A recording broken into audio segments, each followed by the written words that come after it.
glorify the King through the church.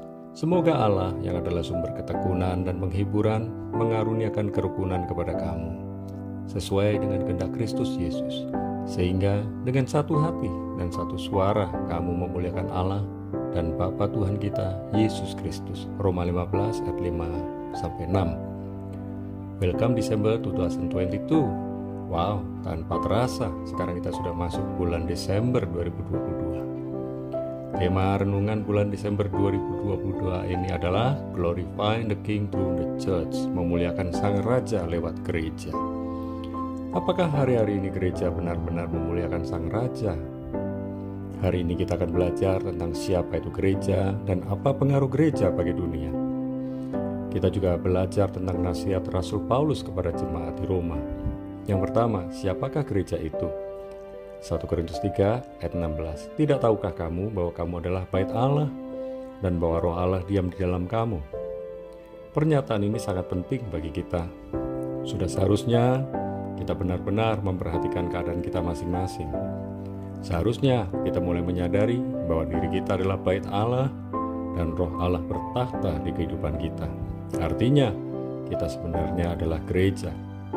Jadi, sebenarnya kita adalah perwakilan Allah di muka bumi ini. Oleh sebab itu, kita memiliki tugas dan panggilan hidup untuk memuliakan Sang Raja lewat kehidupan kita. Ingatlah bahwa roh Allah sudah diam dalam kehidupan kita. Artinya, Allah tidak pernah meninggalkan kita, namun kita seringkali meninggalkan Allah untuk hidup semaunya sendiri.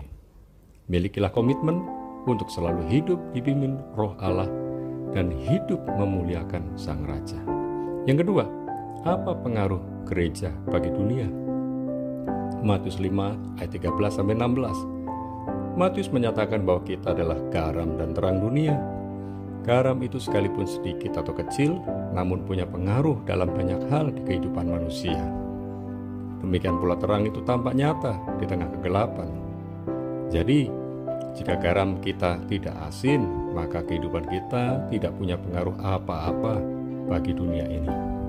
Demikian pula, jika terang kehidupan kita padam, maka kita tidak jauh berbeda dengan kebanyakan orang di dunia ini. Kita dapat menggarami dan menerangi orang di sekitar kita dengan perbuatan kebenaran dan kebaikan yang kita lakukan setiap hari. Sebagai warga kerajaan Allah, kita dapat mempermuliakan Sang Raja dengan gaya hidup kerajaan Allah. Yang ketiga, nasihat Rasul Paulus kepada jemaat di Roma. Roma 15 ayat 5-6. Rasul Paulus menasihatkan agar kita hidup rukun. Berkat Tuhan dicurahkan saat kita hidup dalam kerukunan dan orang di luar Kristus akan melihat kemuliaan Allah yang terpancar lewat kehidupan kita. Oleh sebab itu kita harus hidup sehati dan rukun dengan saudara-saudari di dalam Kristus, sehingga kemuliaan Allah nampak nyata bagi orang yang berjumpa dengan kita.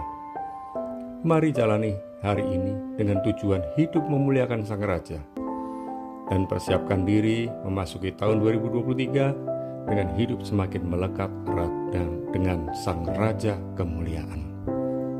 Jika gaya hidup kita sama dengan orang di luar Kristus, artinya kehidupan kita tidak memuliakan Sang Raja.